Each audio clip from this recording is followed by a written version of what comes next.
본 방송에서 제공하는 투자 정보는 투자 판단에 대한 조언입니다. 방송에서 제공하는 주식의 가치, 가격 상승 및 가격 하락에 대해서는 방송사에서 보장하지 않습니다.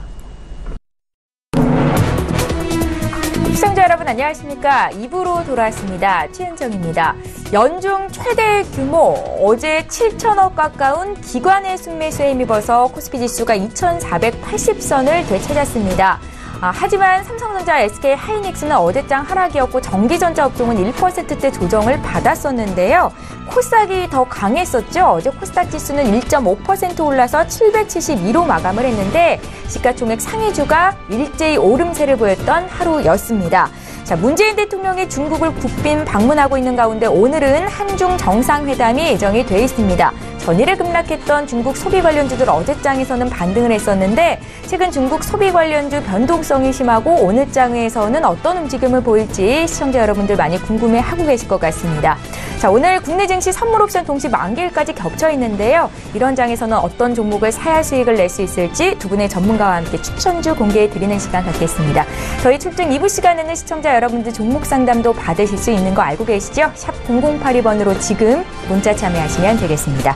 지금 시각이 8시 51분을 막 넘어가고 있고요. 오늘도 시초가 공략주부터 듣겠습니다. IBK 투자증권의 박성환 차장 만나볼게요. 차장님 안녕하세요. 네, 안녕하십니까? 예, 개장 전 종목을 듣고 있는데요. 오늘은 어떤 종목 보셨습니까? 네, 오늘 NC소프트 말씀을 좀 드리고 싶습니다. 전일 주가가 일부 상승폭이 좀 컸습니다만은 만일 금일 눌림목이 나온다면 다시 한번 볼 수 있는 자리가 아닐까 싶습니다. 리니지 M이 간만이를 통해서 12월 11일 대만에 출시가 됐습니다. 출시 전까지 250만 명 이상의 사전 예약을 기록하고요. 기대감이 굉장히 컸습니다만은 간만이에 따르면 2월 11일부터 전체적인 12시간 동안의 모든 지표가 대만 모바일 게임 역사를 다시 쓴 걸로 이야기가 되고 있습니다. 사전 다운로드 63만 9,643건, 최고 동시 접속자가 15만 7,548명 등입니다. 애플 앱스토어에서는 이미 매출 순위 1위를 기록했고요. 구글 플레이 역시 무리 없이 1위에 오를 것으로 이야기가 계속되고 있는데요. 실제치와 일정 부분 오차가 클 수도 있겠습니다만은 국내 사례를 토대로 대만에서 기대할 수 있는 리니지 M의 일매출을 어느 정도 추정을 해보면 리니지 M은 국내에서 130개 서버로 2017년 2분기와 3분기 각각 평균 일매출이 86억과 61억 정도로 추정됩니다.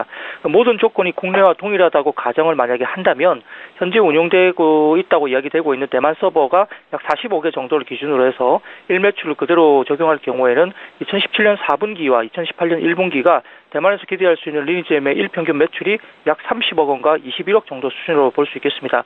실제로 전일 같은 경우는 대만 서버가 50개까지 서버 증설이 됐다는 이슈까지 이야기가 돌고 있었기 때문에 서버는 계속적으로 증가하고 있는 모습으로 보이고 있습니다. 따라서 이제 현재 실적 추정에 반영하고 있는 16억 정도 수준보다는 대만에서 실질적으로 실제 매출이 가늠하기는 힘들지만 좀 더 큰 성과가 나오는 것이 아니냐라는 기대감이 현실적으로 지금 반영이 되고 있는 상황이고요. 또한 이제 전체적으로 지금 내년 실적 기준을 봤을 때 PER이 16.5배 정도 수준입니다. 17배 정도 언저리 수준인데 여전히 해외 기업이 액티비전 블리자드가 24배 그리고 EA 스포츠가 21.4배, 네디즈가 약 19배 정도이기 때문에 상대적으로 NC소프트가 상당히 저평가되어 있는 모습이고요. 또한 이제 팡야 모바일이라든지 블레이드 앤 소울 M 그리고 리니지 2M 등 향후 출시될 신작 또한 여전히 대기하고 있기 때문에 전반적으로 견조한 국내외 실적과 더불어서 신작 모멘텀도 아직 살아있습니다.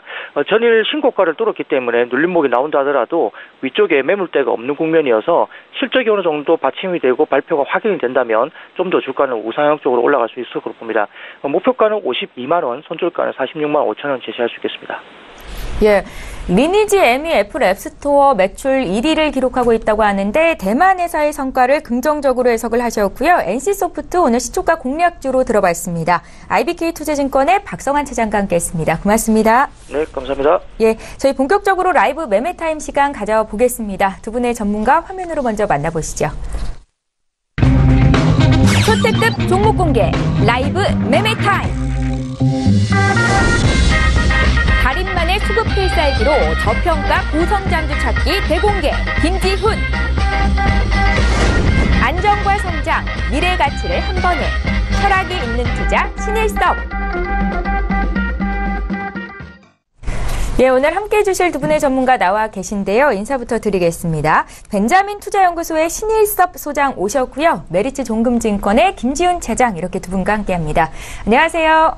안녕하십니까. 예. 반갑습니다. 자, 오늘도 두 분의 전문가와 함께 추천주 공개해드리는 시간 가질 텐데요. 먼저 어제장 특징주부터 짚고 넘어가 보겠습니다. 어제 많이 올랐거나 내렸던 종목 중에서 사볼 만한 종목이 있는지 투자에 정보를 드리고 있는데 먼저 티슈진 볼까요? 티슈진의 주가가 어제 8% 이상 급등이 있었고요. 무릎 관절염 치료제 인보사가 미국의 허가를 받을 가능성이 높다라는 증권사 분석이 있었습니다. 두 분의 의견 들어볼까요? 3, 2, 1. 네, 코스닥 시총 상위주인 티슈진 두 분의 의견이 구수로 일치가 됐고요. 신일섭 소장께 코멘트 들어볼게요. 네, 예. 지금 그 코오롱 생명과학의 자회사잖아요. 티슈진이 그 상장된 지 얼마 안 됐는데 지금 시총 10위 안에 드는 거대 기업이 되었어요. 네. 그 처음에 나스닥에 상장을 하려고 하다가 국내로 눈을 돌린 지금 케이스인데 요즘에 아시다시피 바이오주에 대해 되게 시장이 후해요. 그게 무슨 뜻이냐면은 어떤 그 실적이 없거나 이러더라도 파이프라인이라고 하죠. 어떤 개발될 가능성, 이런 거, 그 추정된 가치, 이런 것만으로도 시장에서 굉장히 평가를 많이 해줘요. 지금 굉장히 그렇게 후하다는 것은 여러분들이 머릿속에 인식을 해야 되고요. 굉장히 어렵게 박하지 않다는 거. 그래서 조금 가능성이 크게 지금 그 상장이 되면 굉장히 평가를 많이 해주는 지금 상황이다. 그래서 코오롱 같은 경우에 지금 코오롱 생명과학 그리고 티슈진 이 주가들이 다 좋은데 그 중심에 인보사라는 게 있어요. 우리가 뭐 예전에 그 코오롱 같은 경우에 뭐 물사업도 있었고 뭐 우리가 코오롱의 쿠아 같은 거 뭐 여성 의류도 있었는데 그런 사업들이 다 어려운데 이제 생명과학 쪽으로, 생명공학 쪽으로 굉장히 크게 부각이 되고 있어요. 그 중심에 인보사가 있고, 그게 무릎관절염 치료제예요. 그래서 요즘에 병원을 가보면 인보사 홍보하는 책자들이나 이런 것들 많이 올라가 있어요. 그래서 그런 인보사에 대한 가치, 지금 뭐 타이틀은 사실 미국 판매 허가 기대감의 강세라고 되어 있는데, 아까 그걸 좀 명심은 하셔야 됩니다. 굉장히 후하고, 그리고 미국은 지금 판매 허가가 지금 앞으로 다가온 건 아니에요. 그러니까 지금 임상 3상을 진행해야 되고 우리나라 병원에 팔린 것도 지금 한 달에 100건으로 지금 열풍이 불고 있다고 하는데 추가적으로 지금 거기에 대해서 임상 3상을 또 진행을 하려고 한다고 합니다. 그리고 미국은 지금 임상 3상이 진행이 돼야 되고 우리나라보다 훨씬 환자 수도 많고 관찰 그 개월 수도 훨씬 많아요. 2배로 늘렸거든요. 그래서 그런 부분이 다 해결이 돼야 되고 그런데 이제 가능성이 높게 보는 것은 코오롱 생명과학의 지금 그 연구진들이나 어떤 그런 그 사장, 회장, 지금 회장님들이 다 지금 한 마음으로 그 부분을 밀고 있고 티슈진이 상장되면서 거둬들인 이익, 그리고 지금 주가가 올라들어서 거둬들인 이익으로 지금 임상 3상을 진행할 때 굉장히 막대한 비용이 소모가 되는데 실탄이 충분히 지금 그 확보가 되었다는 거죠. 그렇기 때문에 시장에서 바이오의 후한 부분, 그래서 지금 티슈진의 가치, 인보사의 가치, 그리고 실탄을 확보했다는 거, 그래서 이제 시간이 오래 걸릴지 몰라도 미국의 판매 허가 굉장히 가능성이 높고 그래서 그 가치를 추정을 했어요. 그러니까 지금은 추정된 미래 가치만으로도 지금 현재 주가에 굉장히 많이 반영을 해줘요. 그래서 그런 부분은 있지만 지금 어쨌든 그 가능성이 굉장히 점점 더 높아지고 있는 것은 사실이고 실제로 우리나라에서 지금 현재 한 달에 100건 정도 지금 시행이 되고 있기 때문에 미국에서 만약 판매 허가가 됐을 경우에 계속 그 부분이 그 연결이 될 것이다. 이런 부분, 이런 스토리예요. 그래서 코오롱 생명과 코오롱도 마찬가지고 티슈진도 마찬가지인데 인보사가 굉장히 그 부분만 믿고 있지만 그 부분이 확률이 굉장히 높아요. 그래서 지금 같은 경우에 시장에서 후하게 쳐주는 것도 있고 그런 가치의 가능성도 지금 있기 때문에 일단 구수로 평가를 했고요. 어떤 단기적인 급등 에 따른 지금 후유증만 없다면 꾸준히 그 부분의 가치를 판단을 하면서 지켜보는 게 좋을 것 같습니다. 예, 티슈진에 대한 두 분의 의견 긍정적이었고 다음 종목도 보겠습니다. KB금융 볼 텐데 어제 금융주가 강했죠. 미국의 금리 인상 가능성이 높다라는 분석에 이 같은 흐름이 나타났던 건데 KB금융이 어제장 4% 급등이 있었습니다. 두 분의 의견 들어볼게요. 오늘 미국장에서는 금융주가 좀 약세였는데요. 두 분의 의견은 예, 구주로 또 한 번 일치가 됩니다. 이번에는 김지훈 차장께 들어볼게요. 네, 오늘 FOMC 그 금리 인상 결정이 나왔죠. 금리 인상하기로 결정했고, 근데 그건 이미 시장에서 이미 다 알고 있는 재료라 뭐 크게 영향은 없을 것 같습니다. 근데 그 추후 계획이 계속 연간으로 3번 이상 금리 인상한다고 했거든요. 그래서 아마 KB금융의 그 계속 펀더멘털 개선세는 앞으로 지속될 것이라고 판단하고 있습니다. 지금 현재 뭐 2018년 예상 매출과 이 기준으로도 퍼가 7배, PBR이 0.7배 수준으로 상당히 뭐 어제 장에서 좀 상승이 나왔거든요. 그럼에도 불구하고 지금 주가 수준이 부담이 없어서 KB금융 앞으로 긍정적으로 모멘텀으로 보고 있습니다.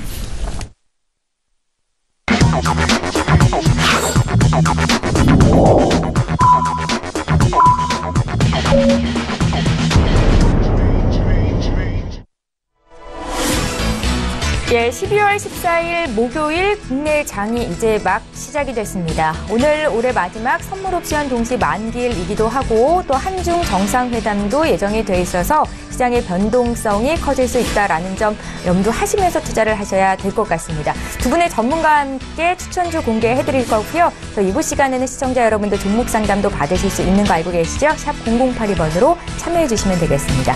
자, 그럼 오늘도 코스피 시가총액 상위 종목군 출발 분위기부터 함께 보겠습니다. 유가증권 시장으로 함께 가보시죠. 예, 시가총액 상위 종목 움직임 함께 보고 계십니다. 일단은 빨간불을 켠 채 오름세로 출발하고 있는 종목들이 더 눈에 많이 띄네요. 삼성전자의 주가가 어제 1% 조정을 받았었는데 오늘은 0.3% 오르면서 157만 4천 원에서 지금 시초가를 형성하고 있고요. SK하이닉스 역시 어제 하락을 딛고 오늘 0.78% 오름세로 출발이 되고 있습니다.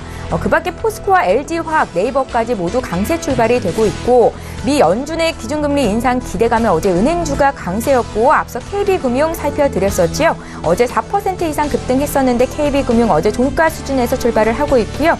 신한지주의 주가가 0.8% 올라서 48,800원에서 시초가를 형성하고 있습니다. 자, 오늘 지수 움직임을 좀 보겠습니다.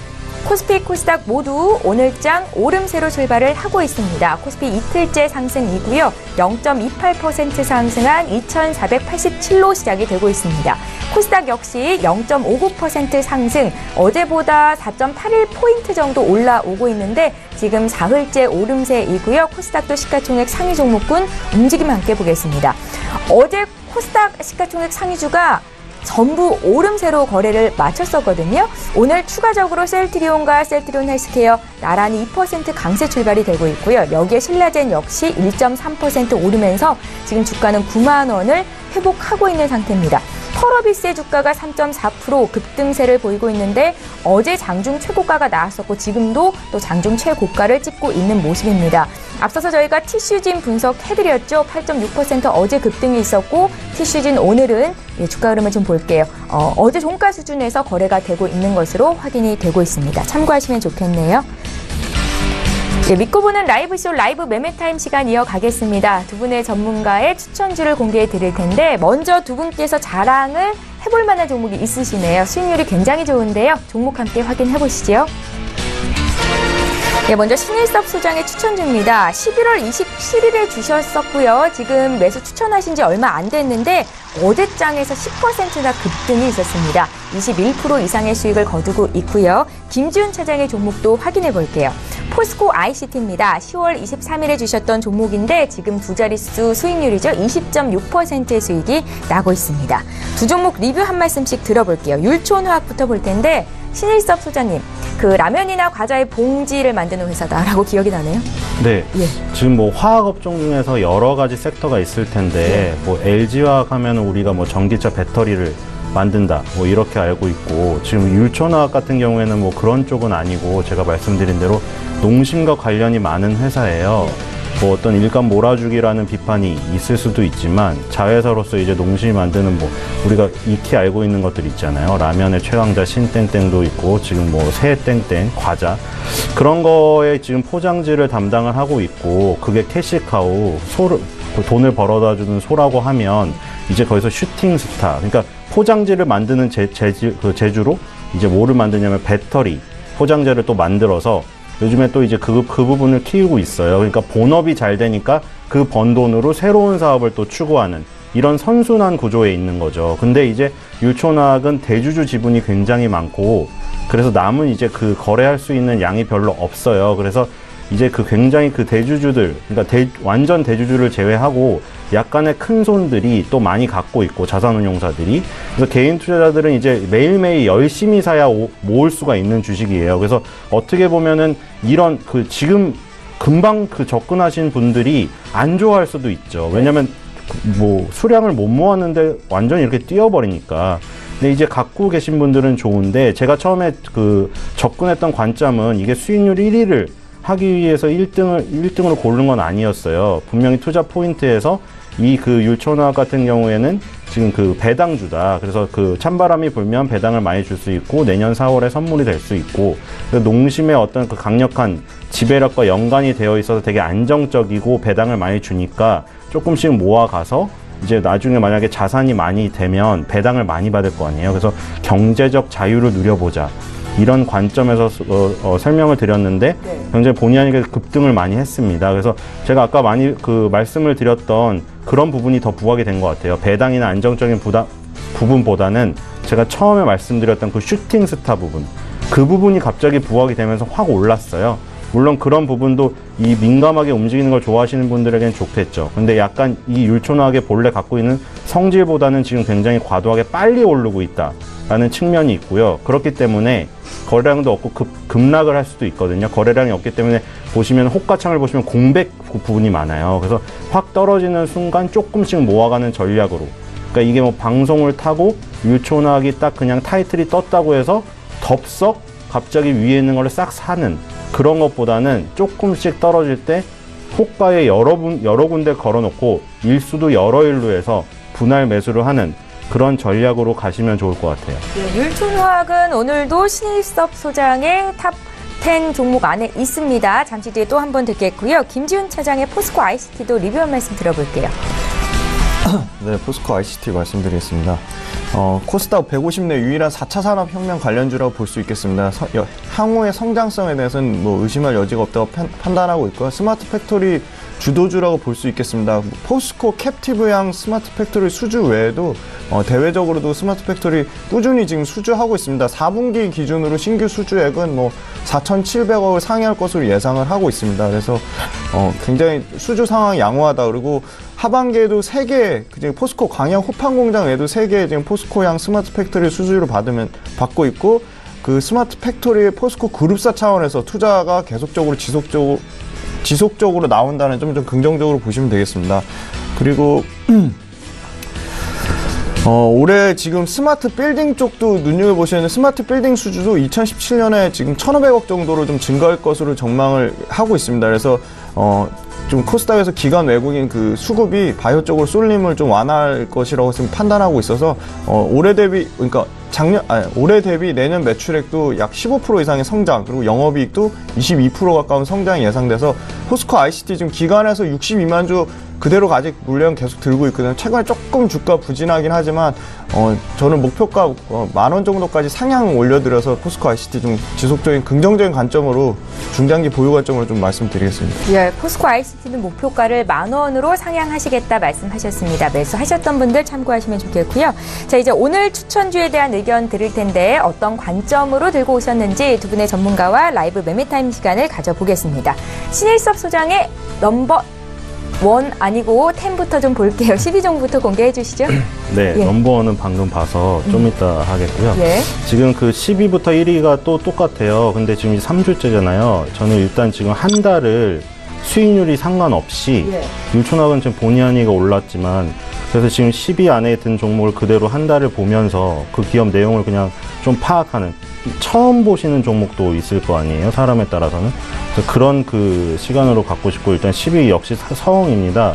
서흥은 일단 내용은 이제 많이 아니까, 우리가 먹는 이제 뭐 여러 가지 영양제 캡슐을 만든다, 그냥 단순히 그렇게 생각하면 편하고, 예전에 내추럴 엔도텍과 얽혀서 백수호 파동에도 연관이 있었고, 그런 회사인데, 지금 서흥도 아까 마찬가지로 약간 대주주 지분이 높고, 거래량이 뭐 요즘에 인기 있는 바이오주처럼 그렇게 활발하지 않아서 호가창에서 다이나믹함을 느낄 수가 없는 그런 스타일이에요. 그리고 기술적으로 보면 지금 2014년 11월 달부터 지금 14,000원 떨어지고 있다고 말씀을 드렸잖아요. 그래서 지금 보면은 그냥 빨간색이 20개월 선인데, 여러분들이 일봉이든 주봉이든 월봉이든 그 21선, 20주선, 20개월선으로 생각하면 되는데 20개월이라는 것은 거의 1년에 해당하는 거예요. 근데 지금 보면 20개월선의 저항을 2015년부터 받고 있어서 쉽사리 반등을 못하는 이 지금 상황을 갖고 있는 사람들은 물론 아까 말한 대로 그런 성격, 느긋한 성격의 사람들이 많아서 참을 수가 있겠지만 워낙 그 단련이 되어서 근데 요즘에 워낙 옆에서 뭐 비트코인이다 바이오주다 하면 약간 그 심리적으로 흔들릴 사람도 있어요.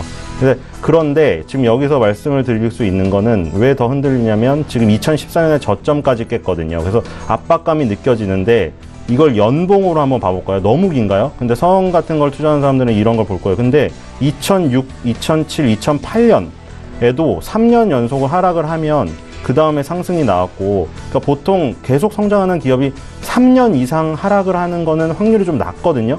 지금 3년째 음봉이거든요. 그리고 그 전에 보면은 6년을 상승했어요. 그러니까 굉장히 가파르게 상승한 부분이 있었고 3년째 눌리는데 지금 상승폭이 한 절반 정도 하락을 했거든요. 그래서 이 정도 느긋하게 보면 오히려 매수할 때가 아닌가 그런 생각이 들고요.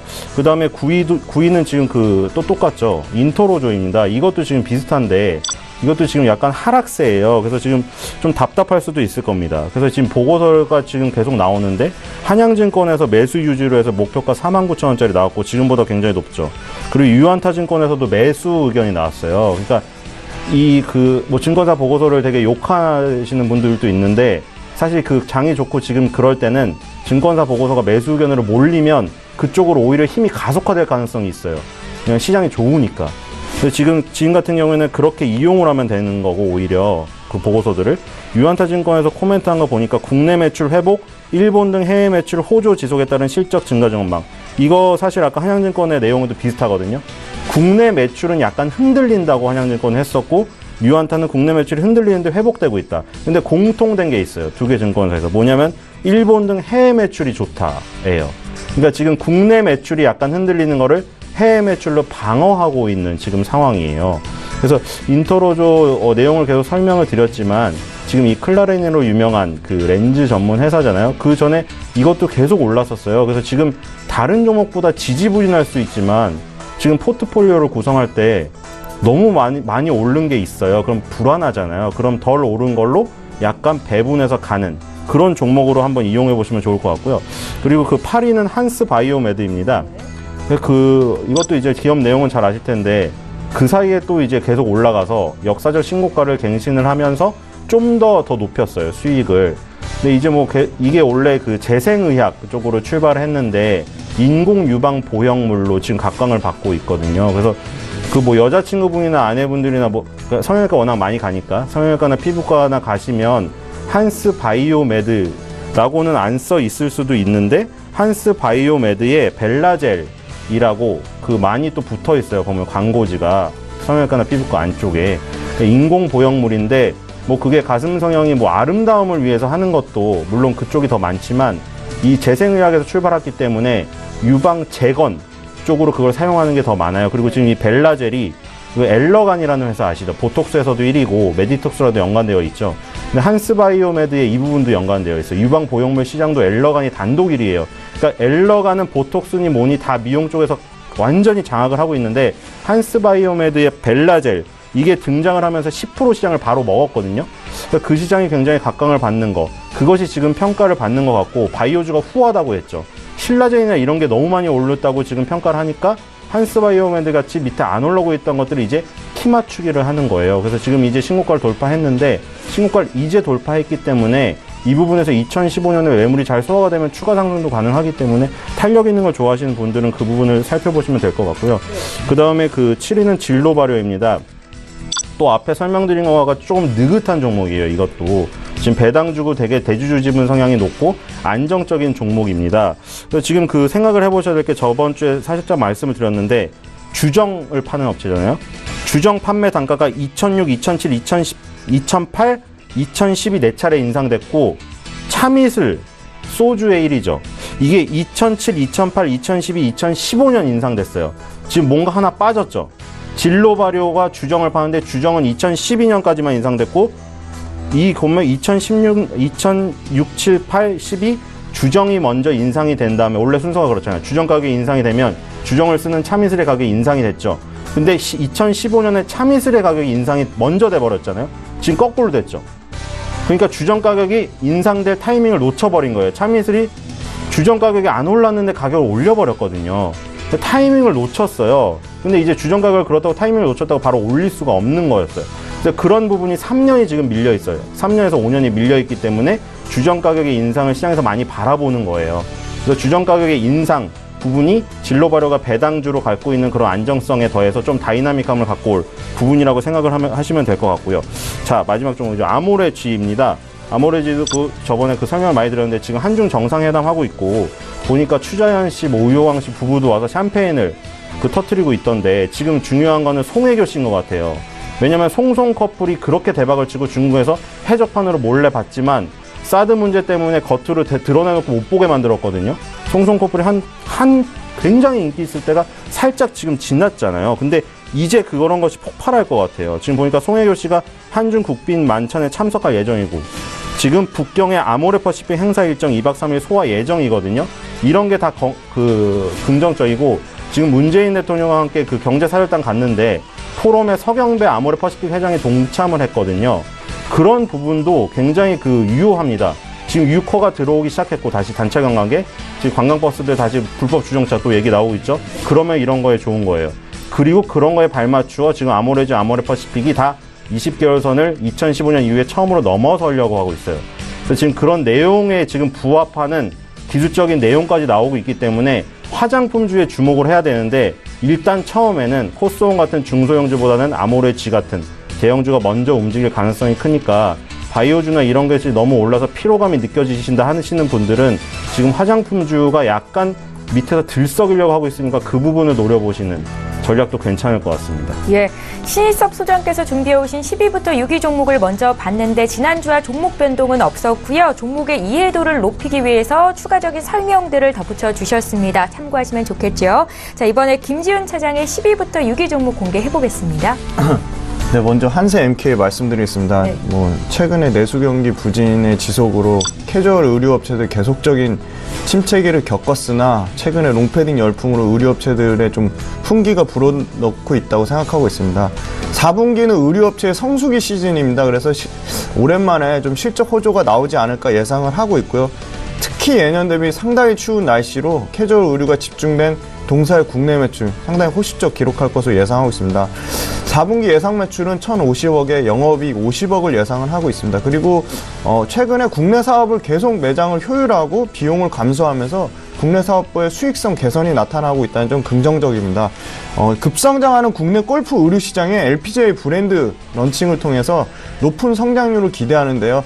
그 이유는 실내 골프장에 대한 확대, 그리고 골프의 젊은 층의 저변 인구 확대입니다. 그래서 또 주요 골프장 퍼블릭 전환으로 비용이 조금 낮아진 부분도 있고요. 그래서 LPGA 브랜드의 높은 성장률을 기대를 하고 있고요. 다음은 이제 유아동 산업의 블루오션 중국 시장에서 NBA 키즈 브랜드를 신규 런칭해 일선 도시 위주로 매장을 오픈해서 올해 15개에서 내년에 50개까지 상향할 전망입니다. 그리고 중국 NBA는 계속적인 성장을 지속하고 있습니다. 그래서 올해 180개에서 향후엔 250개까지 매장 수를 폭발적으로 늘릴 생각으로 지금 준비하고 있고 중국 사업에 대한 매출에 대한 성장이 약 30% 넘는 것으로 기대를 하고 있습니다.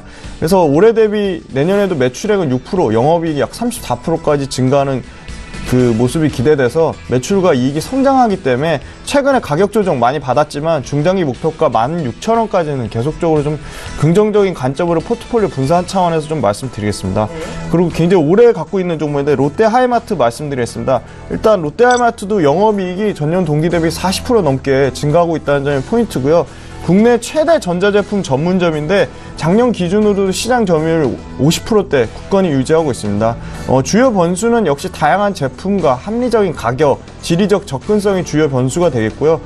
규모와 수익성 측면에서 타사 경쟁사 삼성전자 판매라든지 LG 하이프라자 압도적으로 그 지위를 유지하고 있습니다. 그래서 총 460개의 직영점과 1개의 온라인 판매점 그리고 12개의 물류센터를 보유하고 있어 상당히 경쟁력을 보유하고 있다. 산업 경쟁을 보유하고 있는데 눈여겨보셔야 될 점은 역시 특히 그 온라인 매출 비중이 옴니 채널을 통해 목표치 11%를 초과 달성해서 오프라인 전자제품 전문점의 한계를 극복하고 있다는 점입니다. 1인 가구와 맞벌이 가구의 증가로 라이프 스타일은 변화하고 있고, 또한 미세먼지에 대한 우려로 가전제품의 트렌드가 변화하고 있어 100세 가전과 소형 가전의 성장은 꾸준히 지속 중에 있습니다.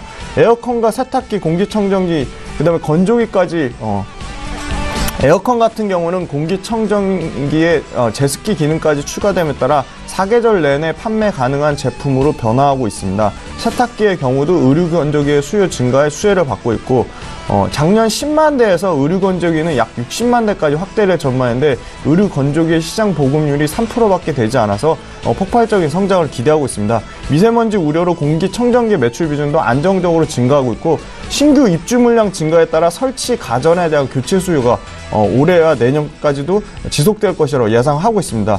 올해 대비 매출액은 5.7%, 영업이익 12%의 성장이 기대되고서 수급적으로도 기간이 계속적으로 안정적인 고른 순매수가 들어오고 있어 오프라인 가전 양판점의 한계를 넘은 온라인 시장에서도 경쟁력을 발휘하는 그 비즈니스 모델을 주목하면서 중장기 목표가 85,000원까지 지속적으로 보유하는 전략으로 말씀드리겠습니다. 네, 다음은 파리 펜오션입니다. 펜오션 역시도 4분기에 연결 매출과 영업이 약 13.3% 증가를 예상을 하고 있습니다. 상당히 지금 건화물 운임지수 평균은 전분기 대비 30% 넘는 1,500포인트 수준을 예상을 하고 있고, 11월 달엔 중국 북부 철강 업계의 동절기 그 감산이 본격화됨에 따라 철강석과 제철용 석탄 물동량 둔화가 좀 우려는 있었지만 BDI에 대한 단기 조정은 이미 좀 지나간 것이라고 판단하고 있습니다. 11월달 중국 철강석 수입이 2.8%로 전년 대비 증가하고 있고, BDI는 최근에 1,700포인트까지 진입을 하고 있어 BDI에 대한 시세 노출도가 가장 높은 종목이 펜오션입니다. 그래서 BDI 그 지수의 상승에 따른 긍정적인 효과를 볼 것으로 기대를 하고 있고요. 최근에 빠른 수입에 대한 재개는 동절기 이후 생산 재개를 염두에 둔 철강사와 유통상들이 원재료 재고 확충에 따른 것이라고 분석을 하고 있습니다.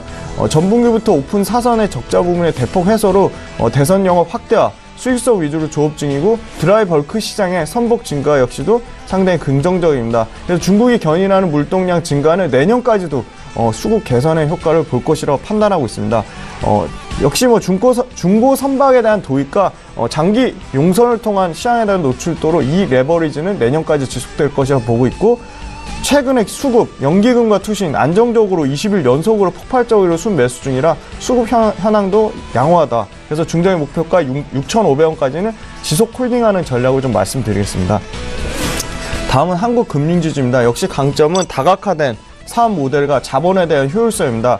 이익 안정성이 낮은 자기자본 비용으로 적용할 수 있는 근거로 적절한 자본과 차입을 통해 자본관리로 높은 14%에 달하는 자기자본 수익률은 상당히 큰 강점이 되겠습니다. 새로운 라이센스 발행 업무는 대형증권사의 비즈니스 모델을 변화시키는 촉매제 역할을 할 것으로, 기존 영업의 결핍되어 있는 대출 업무와 준수신 기능까지 확보해 긍정적으로 보고 있습니다. 그래서 저금리와 시중의 부동자금을 흡수하고 마진을 상승시켜 자본의 선순환을 일으키는 구조를 한국금융지주가 좀 담당할 것이라고 판단하고 있고요. 카카오뱅크라는 인터넷 은행을 통해 폭넓은 잠재 고객에 접근할 수 있는 채널을 확보했다는 점, 기존 상품과 서비스로 원래 구매하려던 것보다 가격이 더 높은, 등급이 높은 상품이나 서비스를 구입 유도하는 업셀링 방식의 판매를 기대를 하고 있습니다. 수급적으로 기관에서 보험과 투신, 연기금에 또 고른 순매수가 들어있어 중장기적으로 한국금융지주 역시 긍정적인 주가 흐름 예측을 하고 있습니다. 중장기 목표가는 8만원, 손절가는 중기 60일선 65,500원 선 이탈하지 않으면 신사업에 본격적인 효과가 발생하는 내년을 기점으로 계속 긍정적인 주가 흐름으로 기대를 해보겠습니다. 다음은 반도체와 디스플레이를 아우르는 종합 IT 소재 업체로 구조적인 변모를 하고 있는 이녹스 첨단 소재입니다. 특히 2018년에 OLED 소재 사업이 OLED TV와 중소형 플렉서블 OLED에 모두 적용으로 실적 성장 잠재력을 보유하고 있다고 판단하고 있습니다. 사업부의 매출 구조를 보시면 FPCB가 65%, OLED 소재가 23%, 반도체 소재가 12%로 3대 사업부가 균형을 잡아가고 있습니다.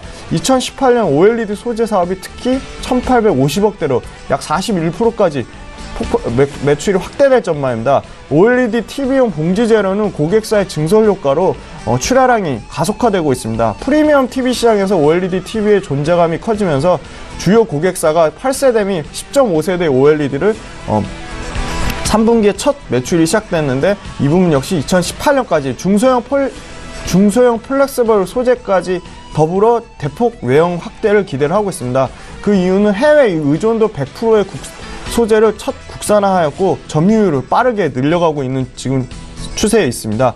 올해 대비 매출액은 123%, 영업이익은 135%의 증가가 기대돼 성장성과 수익성이 모두 뛰어나며 기간의 연속적인 순매수로 수급도 상당히 양호하고 최근에 역사적으로 첫 배당을 시행했습니다. 첫 배당임에도 시가 배당률 3%로 특히 강력한 주주 환원 정책까지 이번에 그 주식으로 배당했거든요. 그래서 밸류에이션 프리미엄을 더 줘야 마땅하다고 판단하고 있습니다. 그래서 중장기 목표가 10만 5천 원까지는 지속적으로 보유하는 전략으로 말씀드리겠습니다. 예, 김지훈 차장께서 준비해 오신 5종목을 먼저 공개해드렸습니다. 잠시 뒤에 두 분의 전문가 탑5 종목 볼 거고요. 이번에는 시청자 여러분들께서 문의 주신 종목 상담 좀 도와드릴게요. 599 하나님께서 차이나 그레이트를 문의하셨습니다. 사신 가격이 1,400원, 비중이 80%로 많으신데요. 분석해달라고 적으셨고요. 신일섭 소장께 드릴게요. 네. 예. 요즘 같은 시장에 지금 박탈감을 좀 느끼실 것 같아요. 다른 그 종목들은 다 잘 가는데. 근데 이게 중국 주잖아요. 중국 기업이 우리나라에 상장한 건데 예전에 한때 그 열풍이 불었었죠. 중국 원양자원이나 뭐나 이제 막 중국 주들이 굉장히 뉴스에도 많이 나오고 방송에도 많이 소개되고 그럴 때가 있었는데 지금 아시다시피 후광통, 성광통에서 중국도 실시간으로 살 수가 있어요. 그래서 굳이 한국에 상장한 그 중국 기업을 사기보다는 중국 본토의 기업을 중국 본토의 기업이 상장되는 게 더 좋은 게 많잖아요, 당연히. 그래서 그런 것들을 사는 것 때문에 더 인기가 없는 것 같기도 하고. 그래서 지금 그 저점까지 깨버렸거든요. 이게 아까 전에 한세 MK도 나왔고 이렇지만 이것도 의류 기업이에요. 근데 의류 기업을 정말 사랑해서 이걸 사신 것도 아닌 것 같고, 그냥 제가 추정하는 건데, 그냥 어떤 그 지인이라던가 어떤 방송에서 약간 지금 이거를 좀 추천하는 거를 받고 산 것 같아요. 제가 생각하는 건데, 그래서 이제 80%가 지금 너무 많은데 좀 그냥 과감하게 그냥 잘랐으면 좋겠어요. 왜냐면 지금 아까 전에 연봉 얘기하면서 제가 서흥에서 얘기하면서 3년 이상 음봉이 나오기 어렵다고 했잖아요. 근데 왜 이건 3년 연속 음봉이 나왔는데 왜 팔으라고 하냐? 성장하는 기업일 경우에 3년 연속 음봉이 나오면 4년째 상승할 가능성이 높다는 거였죠. 그러니까 이 재무제표를 보시면 매출액이 2014년부터 2017년 계속 줄어들었고 영업이익도 줄어들다 영업이익이 급기야 적자가 됐어요. 그러니까 이거는 기본적인 내용이 망가지는데 기술적인 내용도 망가지고 그 부분에서는 되게 맞아 떨어져요. 그러니까 지금 같은 경우에 이 부분을 금액이 얼마 되는지 모르겠지만 과감하게 정리를 하고 의류주를 정말 좋아하셔서 선택을 하신 거라면 아까 한세 MK 같은 중국에서 지금 실적이 나고 있는 한국 의류주를 사던가 아니면 중국에 지금 상장되어 있는 중국 기업을 후광통, 성광통을 사던가 그것이 더 오히려 나은 거고 그래서 과감한 결정을 한번 하는 것을 고려해 보셨으면 하는 바람입니다. 예, 같이 투자를 해야 된다라는 말씀이신 거죠. 차이나 그레이트 지금 종목 상담 문의가 와서 받으렸고요. 8732님께서 질문하신 내용도 풀어드리겠습니다. 화학주를 지금 사도 되겠습니까? 라고 질문을 하셨는데 김지훈 차장께서 오늘 들고 나오신 종목 중에 있다면 사봐도 좋겠죠. 의견 좀 여쭤볼게요. 네. 예. 이렇게 질문하시는 게 가장 너무 곤란하고 어려운 질문입니다. 네. 일단 전통 NCC 비중이 높은 LG화학이나 롯데케미칼은 4분기가 전통적인 비수기 때문에 이익의 소폭 하락은 예상되지만 네. 이익의 추세가 꺾였다고는 생각 안 합니다. 그래서 ECC 증설에 대한 우려도 있지만 그 부분 우려가 너무 과도하고 판단하고 있고 지금 롯데케미칼이나 LG화학이 싸다고는 못하겠지만 비싸다고는 절대 얘기할 주가 레벨 수준은 아니라고 판단하고 있습니다. 물론 방금 말씀드린 미국발 ECC에 대한 신규 증설로 불확실성은 높아지고 있지만 지금 단기적인 관점으로 보신다면 대형주 대비 지금 차별화된 모습을 보이는 그 업종이 지금 다운스트림 쪽이거든요. 그래서 중소형 화학주 중에 미국과 중국의 석유화학 증설 모멘텀의 수혜를 받을 수 있는 송원산업이라든지 롯데정밀화학 같은 게 지금 최근에 주가가 아주 견조하고 좋거든요. 그래서 네. 신규 관점으로 보신다면 송원산업이나 롯데정밀화학 같은 다운스트림에 있는 회사들을 보시고요. 다운스트림이라는 게 무슨 뜻이에요? 그건 다음번에 추가로 말씀을 네, 잘 드리겠습니다. 알겠습니다. 설명이 좀 길어질 거예요. 예. 화학주가 4분기는 비수기라고 말씀을 주셨습니다. 다만 이익의 추세가 꺾이지 않았기 때문에 지금 말씀하신 두 종목 송원산업, 롯데정밀화학을 눈여겨보시면 좋겠다라는 생각이 들고요. 이미 김지훈 차장을 쫓아서 LG화학을 담으셨던 분들은 지속홀딩이 가능하겠죠. 참고하시면 좋겠습니다. 저 이번에 장중에 저가 매수 신호가 좀 와 있거든요. 저가 매매의 달인 오늘 연결해보겠습니다. 바로투자증권의 윤정식 과장 만나볼게요. 안녕하세요. 네, 안녕하세요. 예, 과장님 오늘 어떤 종목 보셨습니까? 네, 코스맥스 말씀을 드리겠습니다. 예. 이 코스맥스 같은 경우는 2017년 4분기에는 실적이 좀 좋지 않을 것으로 예상이 되고 있습니다. 이 결정적인 요인은 중국인 관광객 감소에 따른 국내 주문 부진 때문인데요. 하지만 중국 법인은 상하이와 광저우의 현지 고객사가 큰 폭은 아니지만 그래도 지속적으로 성장하고 있어서 양호한 매출 증가가 예상이 되고 있습니다. 2018년을 사실은 바라보면서 좀 매수를 들어가셨으면 좋겠는데요. 2018년은 중국 법인은 지속적으로 상승이 될 것으로 예상이 되고요. 중국 관계와 개선이 됨으로써 관광객이 증가가 되고 있기 때문에 이런 부분들은 실적이 다시 전처럼 회복이 될 것으로 빠른 속도로 회복이 될 것으로 예상이 되고 있습니다. 그렇게 본다라면은 1분기 후반부터 2분기 정도까지 지속적으로 좀 상승이 예상이 되고 있기 때문에 지금 자리는 충분히 매력적인 자리다라고 판단을 할 수 있겠습니다.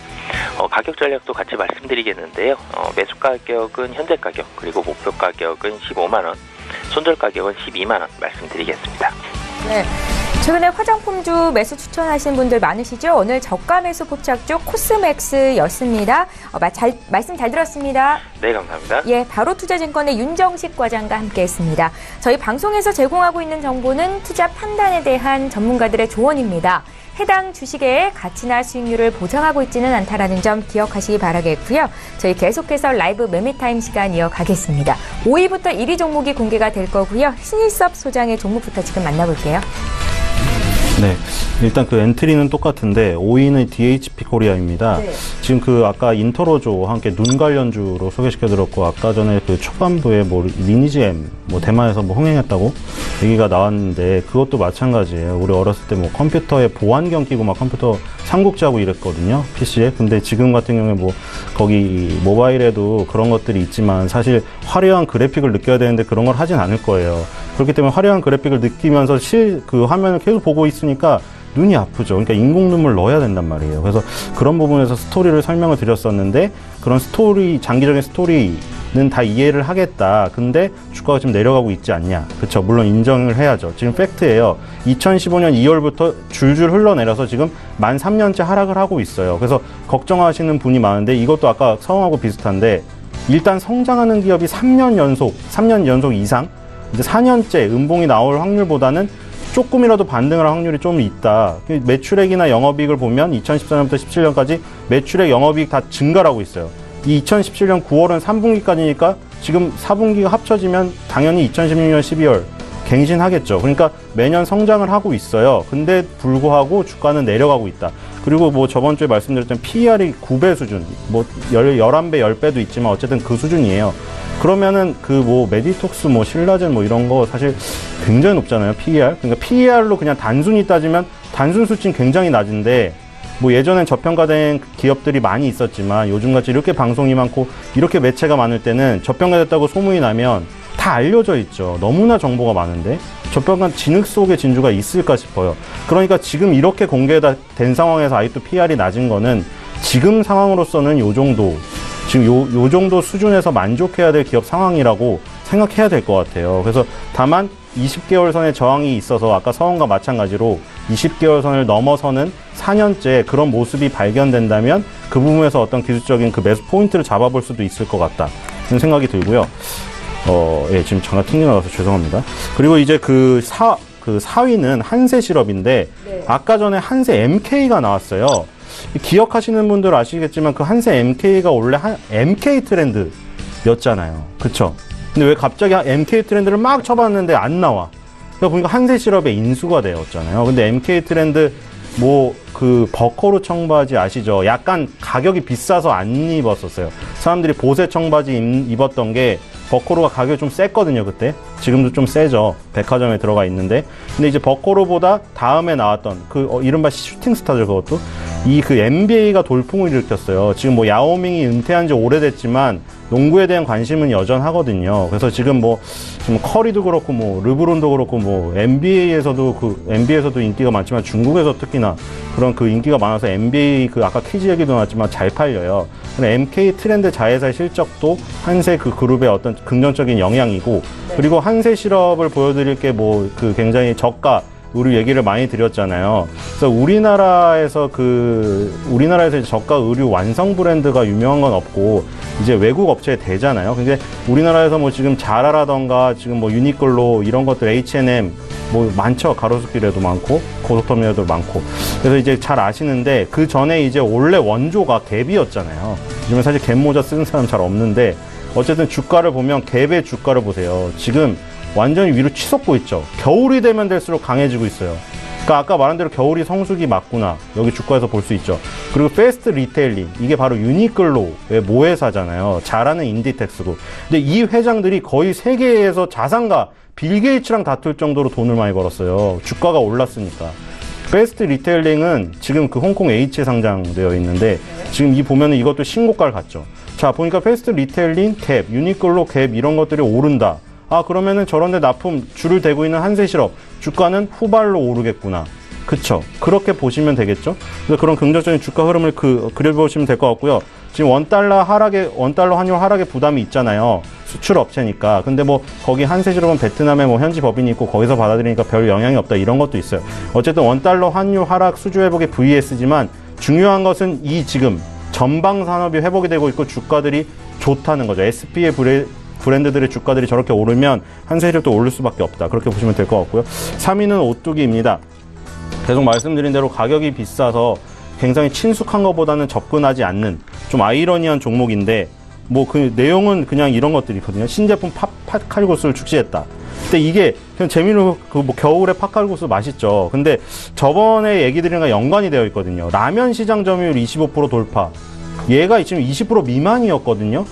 아시다시피 지금 라면을 먹을 수 있는 인구가 새로 태어나진 않아요. 지금 저출산 국가잖아요. 애들한테 라면을 어렸을 때부터 먹이더라도, 그쵸, 나쁘다고 해도 먹이더라도 숫자가 적어요. 근데 지금 오뚜기 같은 경우에 라면 시장 점유율 25% 돌파했다는 건 대단한 거거든요, 지금. 사실. 진라면이 잘 팔리고 이런 것도 있다. 하지만, 그리고 이번에 여론조사 기업인 호감도 한 사이트의 조사지만 함영준 회장이 1위에 등극했어요. 대통령에서 문재인 대통령도 있었고 이국종 교수도 있었고, 근데 지금 기업인에서는 함영준 회장이 뽑혔어요.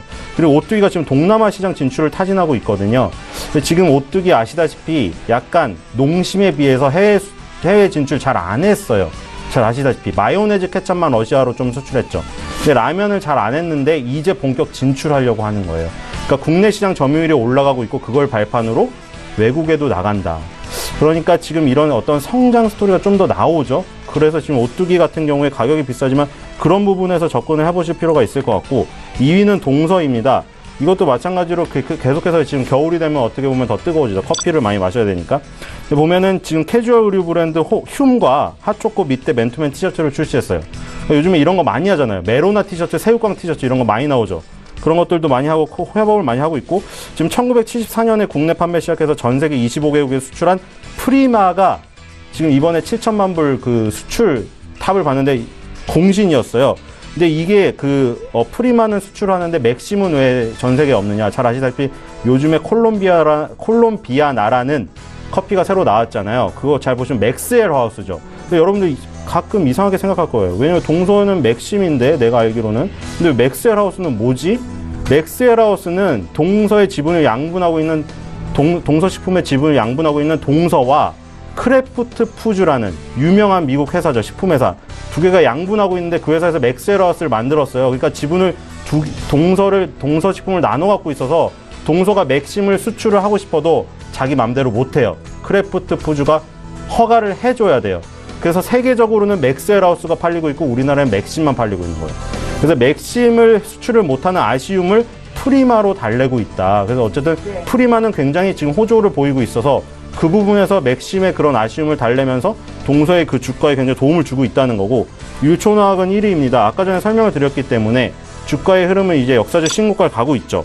지금 보니까 뭐 그 율촌화학이 라면 2,000박스를 지정 기탁했다. 이게 뭐냐면 안산시에 요즘에 겨울에 뭐 연탄 배달도 하고 많이 하잖아요. 율촌화학은 라면을 그 기탁을 했는데 거기 그 사진을 보시면은 농심 신라면 2,000개예요. 그러니까 뭐냐면 농심과의 어떤 연관성을 강하게 나타내는 그런 또 한 장면이에요. 그래서 농심과 연관성이 굉장히 강하기 때문에 포장지 업은 사실 어떻게 보면 농심이 망하지 않으면 예를 들어 신라면을 갑자기 전 국민이 먹다가 다 끊는다. 이런 극단적인 상황이 발생하지 않으면 계속 안정적인 이익은 나와요. 근데 그 이득을 갖고 아까 말씀을 드린 대로 새로운 배터리 포장재 사업을 하고 있다. 이거 완전 선순환이죠. 거기다가 주가 기술적으로도 계속해서 거래량이 엄청나게 폭증을 하면서 주가가 상승하고 있다. 기본적인 내용도 선순환, 기술적인 내용도 선순환. 다만 한 가지 우려되는 거 아까 배당을 많이 주고 안정적인 기업이었는데 이렇게 다이나믹하게 오르면 여러 가지 뉴스에 걸리고 경제 뉴스에 많이 나오니까 단타도 많이 몰리고 그런 것들을 싫어하는 장기적인 매수 세력이 있어요. 그래서 그런 부분들을 어떻게 절충을 할 건가. 그래서 이런 율촌화학의 특징을 잘 생각하시고 단기적인 종목인지 장기적인 종목인지 그런 스토리를 생각하시면서 차분히 접근하시면 그렇게 나쁘진 않은 상황이다. 이렇게 말씀드릴 수 있겠습니다. 예, 기업에 대한 이해도를 높이기 위해서 상명을 덧붙여 주고 계십니다. 신일섭 소장의 총 10종목이 모두 공개가 됐고요. 김지훈 차장님 남은 종목 있죠? 5위부터 지금 보겠습니다. 네, 먼저 5위 현대모비스 말씀드리겠습니다. 네. 순환 출자고리 형성 과정에서 완성차의 AS 사업 부분을 보유한 유일한 국내 부품사라고 볼 수 있겠습니다. 중국 판매 회복성은 분명하다고 판단하고 있고 4분기에 중국 판매량 40만 대를 전망을 하고 있습니다. 4분기부터 흑자 전환을 기대를 하고 있습니다. 역시 뭐 국내 최대 세계 7위 규모의 글로벌 종합 자동차 부품업체의 지위는 공고하고요. 우리 현대차 그룹의 핵심 그 친환경차 부품과 관련해 배터리 팩, 배터리 매니지먼트 시스템, 전력 제어, 구동 모터 등 그 독과점 납품을 통해 그 2020년까지 현대차 그룹의 친환경차 약 31개 신모델이 출시되는데 수혜를 받을 것으로 예상을 하고 있습니다. 네. 그리고 또 조금 유념해 보실 부분이 AS 사업부인데 AS 사업부의 실제 매출 비중은 현대차는 모듈이 80%, AS 사업부가 20%의 AS 부분의 매출은 20%에 불과하지만 AS 부분의 영업의 마진은 25%를 넘는 상당히 압도적인 고마진이라 실제 그 매출 대비 이익에 대한 비중은 70%를 넘고 있습니다. 그래서 400억대 이익 증가를 좀 예상을 하고 있어서 그 아까 말씀드린 무너진 중국 쪽의 실적이 2017년 900억에서 2018년 4,500억까지 지금 확대를 예상을 하고 있거든요. 물론 뭐 2분기에 체코 램프 공장 가동과 기아차 멕시코 가동률 상향 등 해외 글로벌 뭐 내후년에 2분기에 인도 공장 가동 등 해외 글로벌에 대한 모멘텀도 있지만 역시 가장 포인트는 현대차 중국 공장 그 4공장과 5공장의 점진적 가동률 회복에 포인트를 맞추고 있습니다. 그래서 올해 대비 내년의 매출액은 약 8.7%, 영업이익은 22%의 증가가 기대가 돼서 2018년 주가 수익 비율 기준으로도 8.2배 수준으로 비싸지 않다. 현대차 대비해서도 10%의 10%의 할인을 받고 있거든요. 그래서 밸류에이션이 낮다고 판단하고 2020년까지 영업이익 증가율은 연평균 증가율 17%를 증가를 계속 기대를 하고 있습니다. 그래서 목표가 32만 원까지는 지속적으로 좀 보유하는 관점. 자동차와 자동차 부품에서도 워낙 그 센티가 낮은 기저효과가 낮은 효과를 충분히 내년에 볼 수 있을 것이라고 좀 긍정적인 의견이 좀 지배적이다라고 말씀드리겠습니다. 네. 다음은 포스코인데 포스코 베트남 쪽 철강 수요가 최근 5개년간 연평균 증가율 15%가 넘는 수준으로 2020년까지 약 3천만 톤을 상회할 전망으로 전 세계에서 철강 수요에 대한 성장성이 가장 두드러지고 있다고 판단하고 있습니다. 10년 전부터 현재 진출해 현강과 STS 냉영 쪽에서 베트남 1위 생산업체로 굳건한 지위를 포스코가 유지를 하고 있습니다. 그리고 베트남 정부가 중국산 H현강과 STS 냉연에 대해 그 AD를 부과한 결과로 영업 환경이 개선되고 있다는 점 말씀드리고요. 철강의 수요를 견인하는 건설 산업인데 도시화율이 작년에 35%에서 2020년까지 45%까지 확대될 전망을 보고 있습니다. 포스코 SS 비나 같은 경우 적자폭을 지속 축소 중에 있고요. 올해 4분기 가동률 100% 달성으로 내년 1분기부터는 흑자 구조 정착을 기대를 하고 있습니다. 그 주가는 계속 30만 원 초중반에서 등락을 거듭하고 있지만 펀더멘털에 대한 개선 요인이 주가에 이렇게 충분히 반영된 것이라고 판단하고 있지 않습니다. 향후 중국은 계속적으로 철강 구조조정을 지속할 것이고 산유국들의 철강 수요는 여전히 수요가 증가하고 있다는 추세를 눈여겨보시면 되겠습니다. 베트남을 포함한 아까 말씀드린 해외 철강의 자회사들의 실적 개선세는 내년까지 긍정적인 모멘텀으로 작용할 것이라고 판단하고 있어 올해 매출액은 60조 2140억, 영업이익 4조 7770억 예상하고 있어서 내년에는 매출액 61조 2850억, 영업이익은 5조 2000억 수준을 예상해 매출과 이익이 모두 성장하고 있다 판단하고 있고, 수급적으로는 외국인과 기관이 동시에 최근 11월부터 안정적인 매수가 들어오고 있어 긍정적으로 말씀드리고요. 중장기 목표가 40만 원 변동이 없고 손절가 역시도 121선 31만 9천 원 이탈하지 않으면 추세가 깨지 않는다고 보고 지속적으로 보유하는 관점으로 말씀드리겠습니다. 다음은 서울반도체 말씀드리겠습니다. 서울반도체 역시도 4분기 매출액이 2,870억으로 전년 대비 18.8% 증가를 기대하고 있고, 영업이익도 253억으로 전년 대비 24%의 증가를 기대를 하고 있습니다. 자동차 조명 비중 확대와 판매 관리비 통제로 안정적인 수익이 유지될 것이라고 판단하고 있습니다. OLED TV 시장의 확대가 동사의 위험 요인으로 작용할 것이라기보다는 그 LED 사업의 구조조정 가속화에 따른 오히려 기회를 보는 의견이 좀 더 지배적이라고 보고 있습니다. LED의 사업 환경이 점차적으로 개선되고 있고요. 자동차의 새로운 시장은 끊임없이 개척 중에 있습니다. 구조조정의 효과로 LED의 칩 가격 하락가 둔화되고 있고, 오히려 가격의 일부 인상 효과까지 나타나고 있습니다.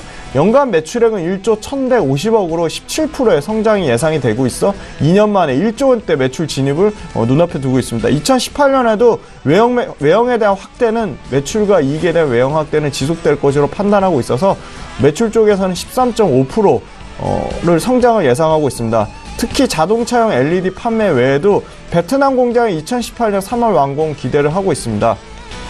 그리고 저평가는 아니지만 마이크로 LED에 대한 기술 개발과 LED 산업이 구조적으로 좋아지고 있다는 점은 주가가 프리미엄 받을 만하다고 판단하고 있고, 수급적으로는 기관이 여전히 매수 기조에 있다는 점, 외국인이 최근 꾸준히 매수가 들어오고 있다는 점은 중장기 목표가 35,000원까지 지속 보유하는 관점에 긍정적인 관점으로 좀 말씀드리겠습니다.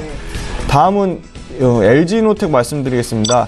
2018년에 애플이 안면인식 기능을 넘어 증강현실 생태계를 주도하기 위해서 아이폰 3개 모델과 신형 아이폰 패드에 3D 카메라를 채택하고 2019년에는 아이폰 후면에도 3D 카메라를 채택할 예정이 있습니다. 3D 카메라의 잠재 시장 규모는 아이폰이 2억 3천만 대, 아이패드가 5천만 대로 전면과 후면 카메라를 포함할 경우 5억 6천만 대까지 확대될 전망입니다. 그래서 LG이노텍은 4분기에 매출과 영업이익 사상 최고 실적을 예상하고 있고, 지금 아이폰 X, 아이폰 8 플러스 모델의 듀얼 카메라를 공급 중에 있습니다. 그래서 초프리미엄 폼 아이폰 X에 추가로 3D 센싱 카메라, 투메탈 COF 필름, 연성 PCB까지 신규 공급해 모델당 공급 가격의 상승 효과까지 누릴 전망입니다. 3D 센싱 카메라를 채택한 모델에 대한 증가로 광학 솔루션 매출 전년 대비 34%의 증가가 기대가 되고 있습니다. 연간 2천억 수준의 그 RF PCB와 1,500억 수준의 무선 충전 모듈의 본격 판매는 내년까지 지속될 전망으로 보고 있고요. LG그룹의 자동차 부품 사업에 대한 M&A 기대감으로 수익성 좋은 자동차용 LED 판매는 확대가 될 것이라고 판단하고 있습니다. 장기적으로 안정적으로 끌고 가는 자금 연기금이 지속적으로 순매수하고 있다는 점, 수급에 대한 점도 양호하게 보고 있고요. 전방산업과 글로벌 고객사의 매출과 이익이 안정적인 성장하는 IT 부품업계 탑픽으로 보고 있고, 23만원까지 중장기 목표가 지속 홀딩하는 전략으로 말씀드리겠습니다. 다음은 LG화학 말씀드리겠습니다. 4분기 실적은 모든 사업부의 실적이 전년 동기 대비 개선되고 있다는 게 포인트고요. 전방 수요의 호조 외에도 ABS와 EP, 아크릴, PVC의 가격 상승으로 수익성이 개선되고 있다는 점입니다. 스페셜 화학 제품의 비중이 높아서 차별화된 석유화학, 기초석유화학 사업부의 실적이 급증하고 있다는 점이고요. 평강판에 대한 증설 효과와 OLED 소재의 양극할 물질에 대한 물량 증가, Q의 증가 효과에 따라 정보전자 사업부도 실적 회복으로 흑자 전환 예상을 하고 있습니다. 또한 소형 제품에 대한 믹스 개선과 프리미엄 제품 확대로 에너지 저장 시스템 ESS에 대한 물량 급증에 따라 전지 사업부 역시도 외형과 영업이익이 모두 전분기 대비 증가하고 있다는 점이 긍정적입니다. 그 외에도 자회사 파만농과 생명과학까지 실적 정상화에 힘입어 폭발적인 전 사업부의 실적 개선을 기대하고 있습니다. 신규 아이템 OLED 소재와 RO 필터까지 사상 최고의 영업이익을 기대하고 있어 올해 25조 6,500억의 매출에 영업이익 2조 9,870억을 예상해서 내년까지도 매출액이 8%, 영업이익 역시도 8% 증가를 예상하고 있습니다. 수급 쪽으로는 외국인 외에도 기관 쪽, 특히 투신과 사모펀드까지 다양하게 지속적으로 순매수가 들어오고 있어 목표가 45만 원까지 말씀드렸지만 네. 주가의 하방 경직성이 강해 추후 주가의 추후 기간 수급 현황에 따라 추세를 보고 목표가 상향을 올려드릴 수 있고 화학주 탑픽으로 말씀드리겠습니다. 그리고 아까 질문 주신 걸 좀 짧게 말씀드리면 제가 아까 업스트림과 다운스트림 그러니까 업스트림은 석유가 매장된 곳에서 탐사를 해서 원유의 기초 유분을 직접 생산하는 걸 업스트림 업체라고 하고요. 네. 다운스트림은 쉽게 설명하면 기초 유분을 분해해서 폴리에틸렌이나 폴리프로필렌, 에틸렌 같은 기초 석유 화학 제품을 만드는 걸 다운스트림 업체로 보시면 되겠습니다. 그래서 국내 업체는 대부분 다운스트림에 보시면 되고요. 국내 해외 메이저 업체, 다우케미칼이라든지 브리티시 헬이라든지 그런 업체들은 업스트림 업체로 보시면 되겠습니다. 네, 코멘트까지 설명 감사하고요. 저희 두 분의 전문가와 함께 10종목씩 추천주 공개해드렸는데 다시 한번 종목 정리 도와드릴게요.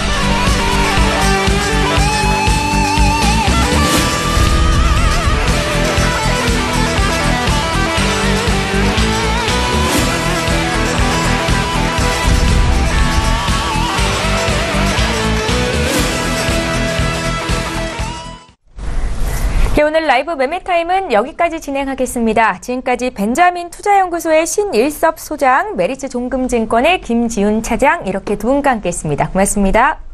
감사합니다. 예, 출발 증시 와이드 이제 모두 마쳐야 될 시간이 됐습니다. 오늘 국내 증시 코스피, 코스닥 모두 오름세로 출발이 됐었는데 지금 코스닥은 하락 전환이 됐고요. 특히 코스피 지수가 어제보다 0.8% 올라 지금 2,500선을 회복하고 있는 상황인데 기간 매수가 강합니다. 어제도 7천억 가까이 순매수했었고 지금 장 개장한 지 50분 막 넘어가는데 벌써 1,400억 가까이 매수가 들어오고 있습니다. 시장 흐름 잘 보셔야겠죠. 저희는 내일 오전 8시 시간에 또 오겠습니다. 고맙습니다.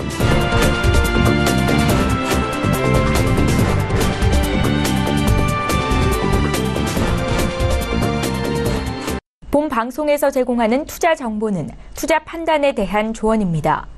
방송에서 제공하는 주식의 가치, 가격 상승 및 가격 하락에 대해서는 방송사에서 보장하지 않습니다.